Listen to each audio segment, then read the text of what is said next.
We had literally tens of millions of Americans whose data was stolen by a nefarious overseas actor.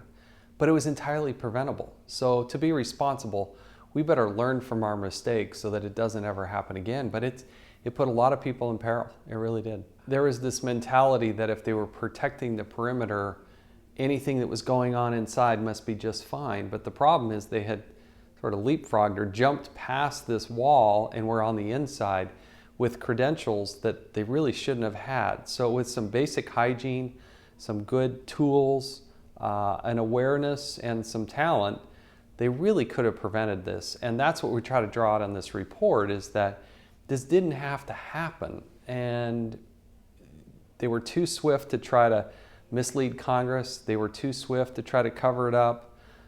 There was a situational awareness that I think they were denying themselves. There are people that need to be held accountable because the first breach was unacceptable. But to not take it seriously, to mislead Congress, to delay the actions that would have prevented further loss, really put people in harm's way, because it went from affecting roughly 4 million to more than 20 million.